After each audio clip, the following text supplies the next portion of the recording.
Imagine abrir os manuais de história mais prestigiados do mundo e encontrar neles um vazio, uma lacuna inexplicável entre o auge do Egito Antigo e a ascensão da Assíria. Por quase 2000 anos, a humanidade ignorou a existência de uma superpotência que, no seu auge, ditava as regras no Oriente Próximo. Este era o reino de Mitanni.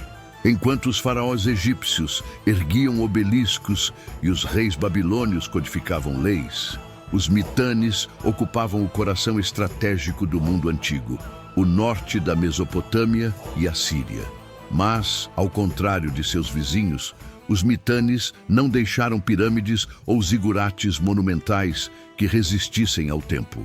Eles eram o Império Fantasma, uma civilização que parecia ter evaporado da memória coletiva até que arqueólogos do século XIX começaram a encontrar tabuletas em lugares como Tel El Amarna, no Egito, mencionando um reino chamado Hanigalbat, ou Narim. A confusão era tanta que, inicialmente, os historiadores pensaram tratar-se de uma pequena tribo nômade, quando, na verdade, estavam diante de um dos impérios mais sofisticados da Idade do Bronze. A grande questão que fascina os estudiosos é: quem eram, afinal, os Mitannis? A resposta revela uma das composições sociais mais intrigantes da antiguidade. A base da população era formada pelos Hurritas, um povo nativo das montanhas cujas origens remontam ao Cáucaso.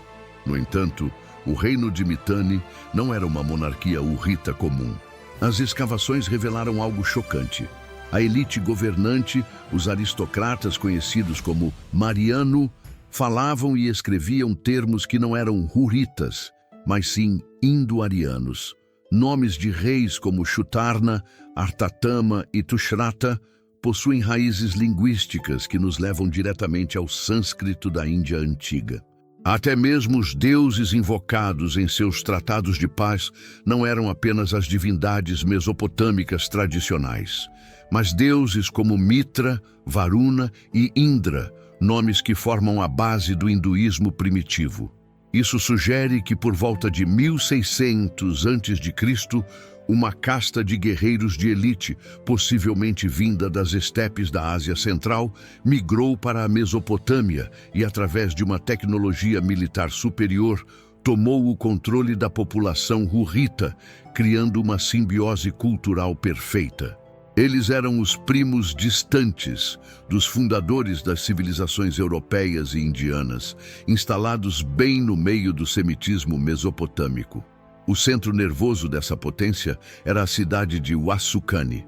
Mas há um detalhe frustrante para os arqueólogos. Huascani é a única capital de um grande império da Idade do Bronze que ainda não foi definitivamente localizada. É uma cidade invisível. Sabemos que ela ficava na região das nascentes do rio Kabur, na Síria, uma área hoje marcada por conflitos modernos e instabilidade, o que torna a busca quase uma missão impossível. No entanto, a natureza decidiu dar uma mãozinha à ciência de forma dramática.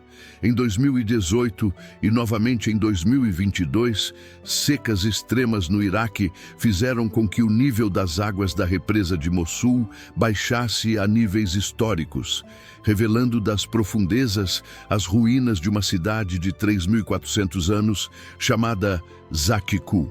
Ali, os arqueólogos encontraram um palácio colossal, com paredes de tijolos de barro que atingiam 7 metros de altura. O que mais impressionou os pesquisadores foram os restos de pinturas murais em tons de azul e vermelho vibrantes. Naquela época, o pigmento azul era extremamente caro e raro, vindo muitas vezes do lápis-lazuli do Afeganistão, o que prova que Mitanni possuía rotas comerciais que se estendiam por milhares de quilômetros. Dentro dessas ruínas submersas foram encontradas mais de 100 tabuletas cuneiformes protegidas por envelopes de argila, o que é uma raridade absoluta. Elas detalham como Mitanni gerenciava sua economia baseada na agricultura de sequeiro, Uma técnica que não dependia da irrigação dos rios, mas sim do aproveitamento magistral das chuvas da primavera, algo que exigia uma engenharia hidráulica e um planejamento de safra muito superior ao de seus vizinhos do sul. Eles eram os senhores da Alta Mesopotâmia, controlando o Triângulo de Cabur, uma região tão fértil que era considerada o celeiro do mundo antigo. Esse controle geográfico permitia que eles estrangulassem as rotas de comércio que levavam estanho da Ásia Central para o Egito e para os hititas. Em termos modernos, Mitanni era o país que controlava o petróleo da Idade do Bronze, o estanho necessário para fazer o bronze.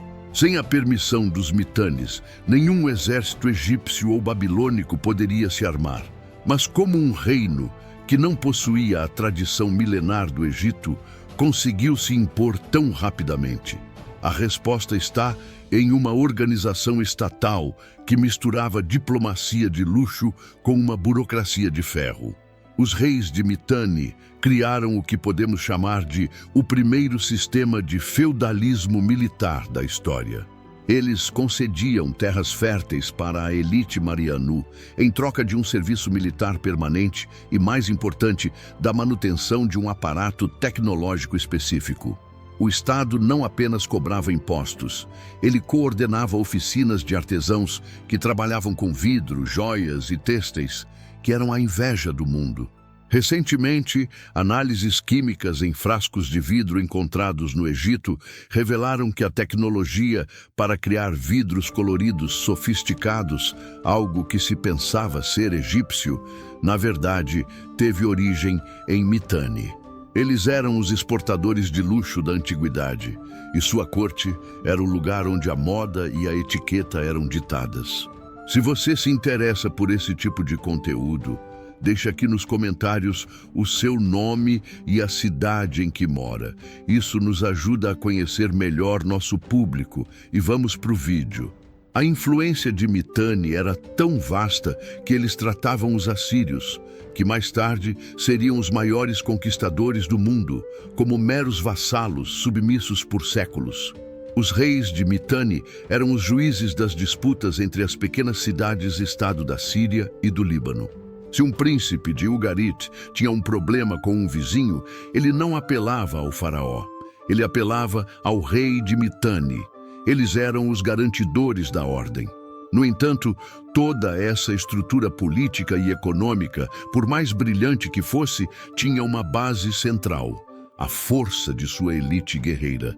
E o que tornava essa elite invencível não era apenas a coragem, mas uma descoberta científica sobre como transformar um animal selvagem na arma mais letal que a humanidade já havia visto. Enquanto os outros impérios ainda aprendiam a usar cavalos para puxar carroças, os Mitannis estavam desenvolvendo uma ciência que mudaria o DNA da guerra para sempre. E é aqui que entramos no segredo mais bem guardado do Império. Um segredo que não estava nas pontas das espadas, mas nos estábulos reais e nos manuais de treinamento que até hoje desafiam a compreensão moderna sobre a resistência física.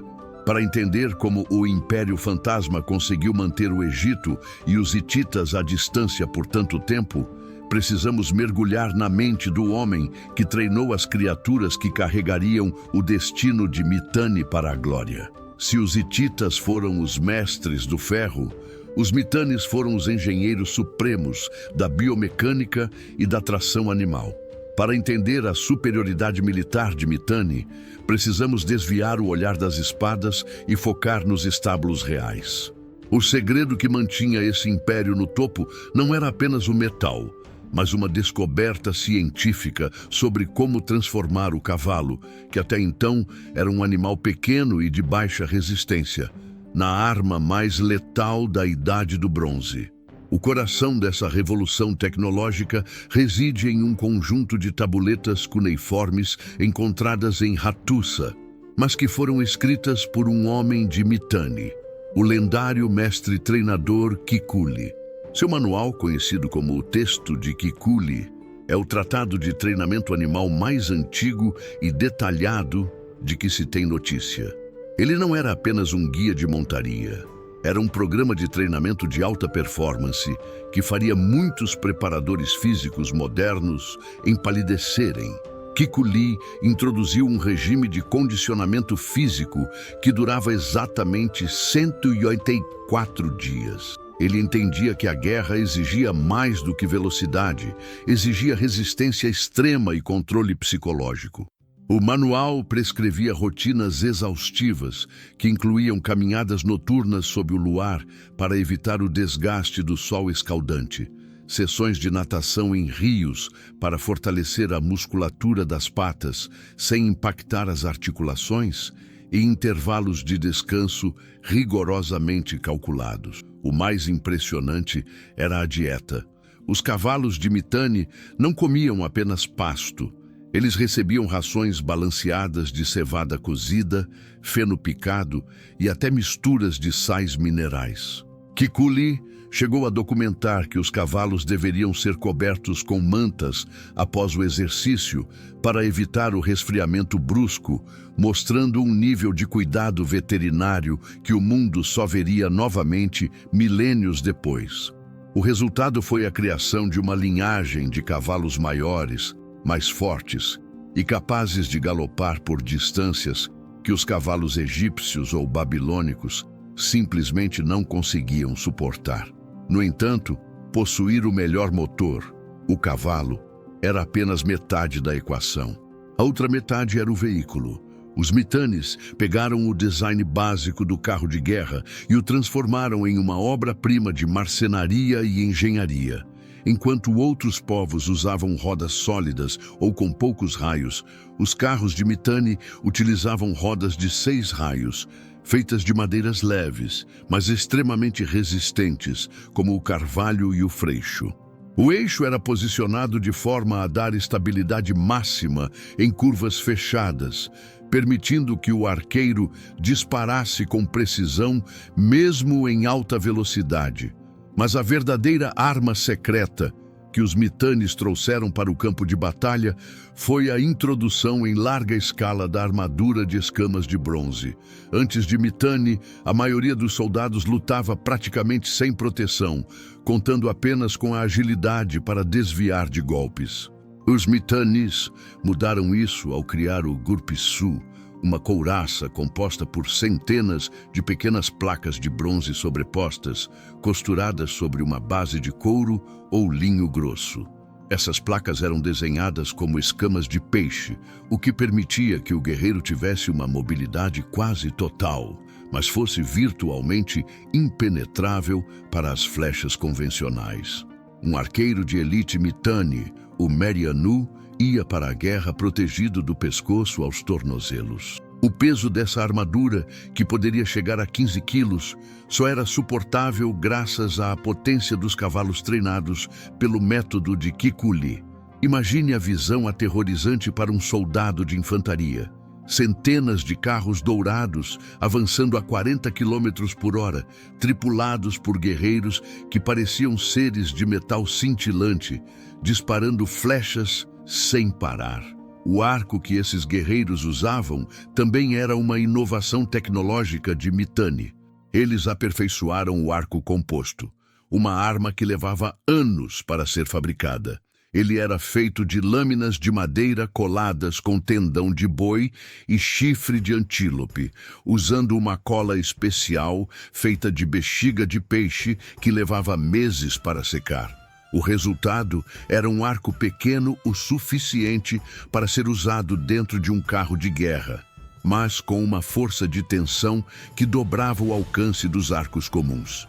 Um arqueiro Mitanni podia atingir um alvo a 250 metros de distância com força suficiente para atravessar um escudo de madeira. Eles não precisavam chegar perto do inimigo. Eles praticavam o que hoje chamaríamos de bombardeio à distância, dizimando as linhas inimigas antes mesmo do contato físico. Toda essa superioridade técnica criou uma mística de invencibilidade ao redor de Mitanni. Durante o auge de sua expansão, eles não apenas defendiam suas terras, eles exportavam sua cultura militar. Reis de todo o Oriente Próximo competiam para contratar treinadores de Mitanni ou para comprar seus carros de guerra, que eram considerados os Ferraris da Idade do Bronze. Essa força militar foi o que permitiu que o rei Saustartar, um dos maiores monarcas de Mitanni, marchasse até a Assíria, saqueasse a cidade de Ashur e levasse as famosas portas de ouro e prata do palácio assírio para Vasucane como troféu. Mitanni não era apenas um reino, era o centro de excelência tecnológica do mundo. Mas a guerra, como sabemos, consome recursos imensos. Manter milhares de cavalos de elite e produzir armaduras de bronze de alta qualidade exigia uma economia em constante expansão e rotas de comércio seguras. No sul, o Egito observava com uma mistura de admiração e medo. Os faraós da 18ª dinastia, especialmente o poderoso Thutmose III, tentaram por diversas vezes quebrar o poder de Mitanni em batalhas ferozes nas planícies da Síria. Thutmose chegou a atravessar o rio Eufrates, um feito inédito para um egípcio, mas ele descobriu que vencer uma batalha contra Mitanni era uma coisa e destruir seu império era outra completamente diferente. A resistência técnica e logística dos Mitannis era tão profunda que o Egito percebeu que a vitória total era um sonho impossível. O que começou como uma rivalidade sangrenta estava prestes a se transformar em uma das alianças mais estranhas e luxuosas da história da humanidade. E é nesse ponto que a diplomacia das espadas deu lugar à diplomacia do ouro e do sangue real.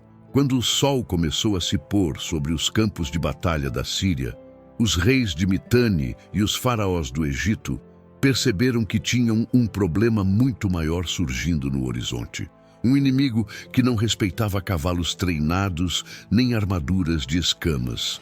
Para sobreviver, o Império Fantasma teria que abrir mão de sua agressividade e tentar uma manobra que mudaria para sempre a linhagem dos deuses vivos do Egito. Após décadas de um impasse sangrento nas planícies da Síria, o Egito e Mitanni chegaram a uma conclusão pragmática. A destruição mútua não era lucrativa e o mundo estava mudando rápido demais. O motivo dessa paz súbita tinha um nome que ecoava com medo em ambas as cortes: a ascensão dos hititas ao norte. Para sobreviver a essa nova ameaça, os antigos inimigos decidiram apertar as mãos, dando início a uma das eras mais fascinantes da diplomacia internacional. O que se seguiu foi o nascimento de uma globalização precoce, documentada em um dos tesouros mais importantes da arqueologia, as Cartas de Amarna. Nessas tabuletas de argila, o rei de Mitanni não se dirigia ao faraó como um submisso, mas como meu irmão. Era um reconhecimento de paridade total.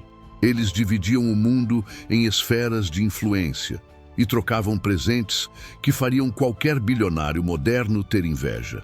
Mas o verdadeiro pilar dessa aliança não estava apenas nas palavras escritas, mas no sangue. Mitanni tornou-se a fábrica de rainhas para a 18ª dinastia do Egito. O intercâmbio matrimonial era uma estratégia geopolítica de altíssimo nível.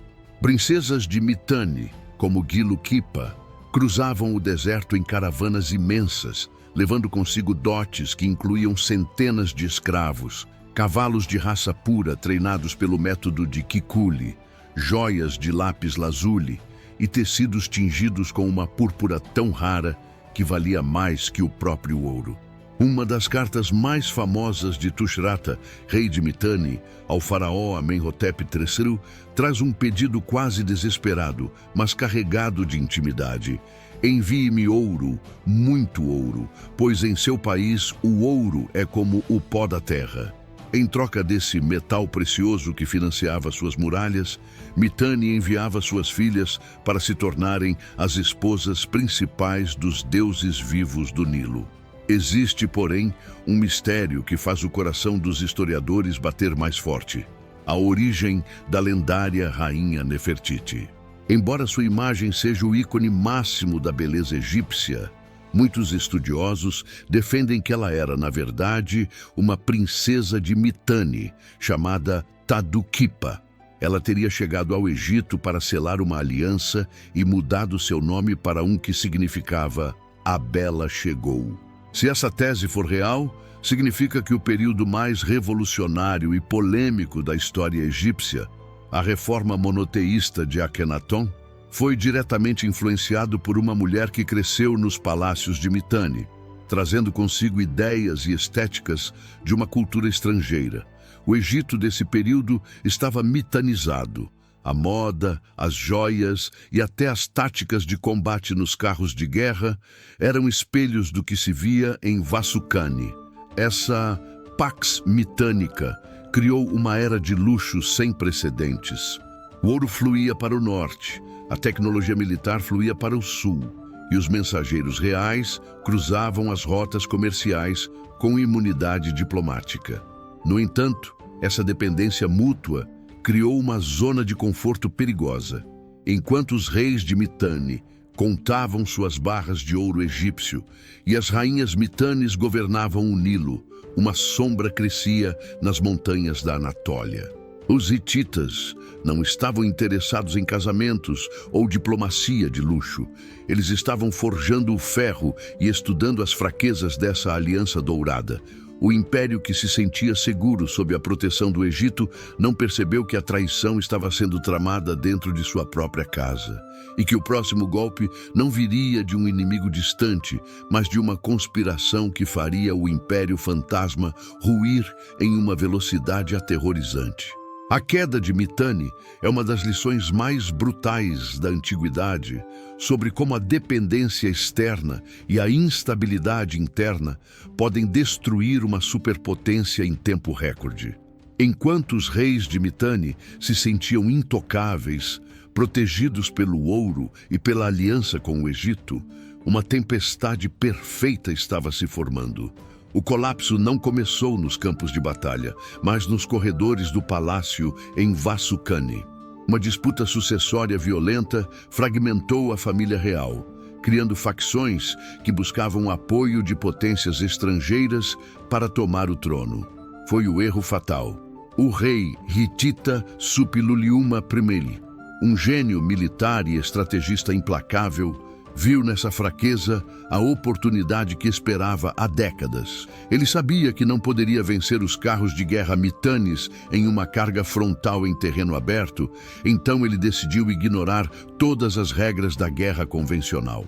Em uma manobra que historiadores militares comparam às táticas de Blitzkrieg, Suppiluliuma liderou seu exército através das montanhas da Anatólia, realizando um contorno vasto e inesperado. Enquanto os generais de Mitanni esperavam um ataque pelas rotas tradicionais da Síria, os hititas surgiram subitamente por trás da capital, Vasukhani. O choque foi devastador. Sem tempo para organizar suas famosas unidades de Mariano, o império viu sua capital ser sitiada e saqueada.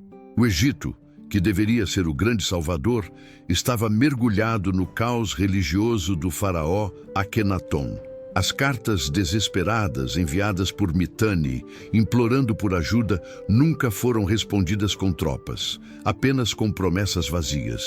Pela primeira vez em séculos, o Império Fantasma estava sozinho contra o mundo, e o brilho de suas armaduras de escamas não foi suficiente para deter a maré de ferro que descia do norte. O golpe de misericórdia, porém, não veio dos hititas, mas de um inimigo que Mitanni havia criado dentro de casa, os assírios. Durante séculos, a Assíria foi pouco mais que um estado vassalo, humilhado e obrigado a pagar tributos pesados aos reis Mitannis. Mas, sob o comando de Ashur-uballit-I, os assírios sentiram o cheiro de sangue. Eles aproveitaram o caos deixado pela invasão hitita para se libertarem e iniciarem uma campanha de vingança que beirava o extermínio.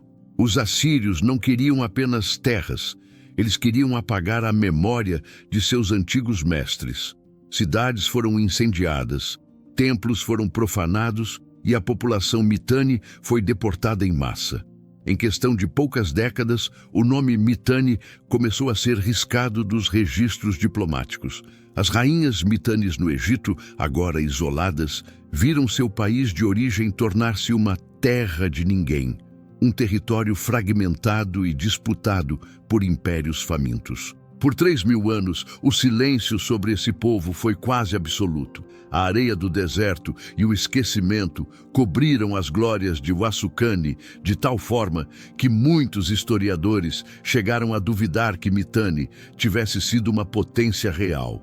No entanto, o legado desse império fantasma está escondido em plena vista, costurado na própria tapeçaria da nossa civilização.